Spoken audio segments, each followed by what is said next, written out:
The Friends of UNH Women's Hockey present Coach's Corner with head coach Brian McCloskey. Welcome to the Friends of UNH Women's Hockey's Coach's Corner. I'm Phil Kincaid along with head coach Brian McCloskey. And the Wildcats had just one game this past week.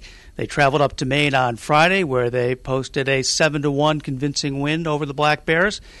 Judging by those 4 goals in the first period, it sounds like the team came out with a lot of jumping at step after its rest. Well, I think we did. You know, I don't think we played. I think, unfortunately for Maine, fortunately for us, they got caught out of position early a couple times, cost some penalties, and last week we started moving the puck a lot better. I thought man up, and it paid off for us. I mean, within seconds of both those 5-on-3 situations, they had tic-tac-toed it into the net, and I think that took a lot of the steam out of the Maine kids, and. I see they came back and won on Sunday against BC. So it was a little case of I think they dug themselves too big a hole. Conversely, I thought we played some good hockey. I thought we played a little sloppy in the middle period, but overall did a lot of good things.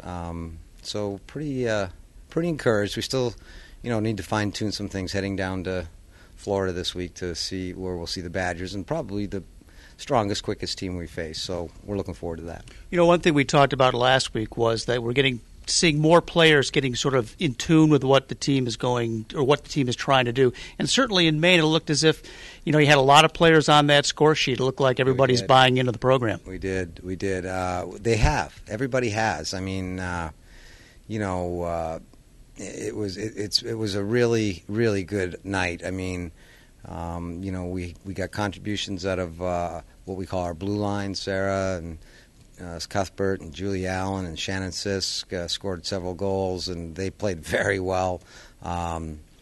We tweaked something up. We had Maggie Joyce on one of our power plays down in front, and I think Maggie netted a goal. And Maggie's got good offensive skills. It just so happens that she's probably been she's sort of been our backbone as far as the defensive defenseman goes, and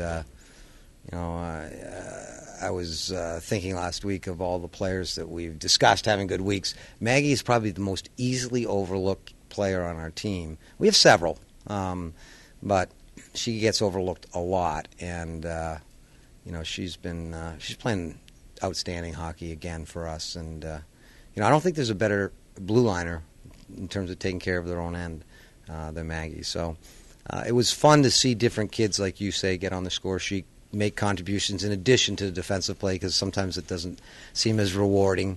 But, yeah, I think we're seeing some things start to gel. Well, you mentioned it. This weekend you'll be heading to Florida to play Wisconsin. Yeah. And it seems now this is the third year in a row you've played them in November. It seems like it's become sort of a tradition here. The two teams seem to have a very healthy respect for each other, and I think a game that both teams look forward to. Oh, I think so. It's great hockey. We've been very fortunate to come out on the winning end last year, but Wisconsin, evidenced by their performance all the way through the season and into the Frozen Four, Mark's teams are always as good as anybody's. I mean, they're clearly one of the elite programs in the country, and so we've had some great battles. I don't think either team has to worry or get too focused on or get too concerned about getting focus and excitement for the games. And it's exciting on top of the fact you're playing. You're both playing a solid opponent, one of the top opponents you're going to face. I think is just the freshness. Out of league. We see the ECAC teams pretty regularly through year to year, but the Western teams are always fun for the East, and probably conversely the same's true for them. So I think both sides are looking forward to it. Well, East meets West, but it meets in the South, in Fort Myers, Florida, and I think everybody's kind of wondering, how did that come about that you would play Wisconsin that far south of the Mason-Dixon line? It sounds like a scam, and it probably is. It was our turn to go back to them this year, and Kyla Sanders' father is involved with an arena down in Florida, and they've been floating this idea. Mark and his staff past us the last couple of years, and so he sort of the gift from the Wisconsin staff was, would you prefer to fly to Fort Myers as opposed to Madison? And not that I have anything against Madison. It's a great college town. But in mid-late November, Fort Myers sounds pretty interesting. So it's actually going to be fun. There's a lot of alums down in the area. I've gotten emails this past week. I'm sure we'll see some new faces. And I just think it's a great change of pace for the kids. Well, it's also nice that this is the coldest weather of the season we've had so far, so you'll get a nice little break at the end of the week. Yeah, so Zuffer sent me an email to that effect. He said, "Good timing, Coach." Obviously, most importantly, though, we get a measuring stick of where we're at. I'm not sure we're at the same level in terms of depth as the Badgers.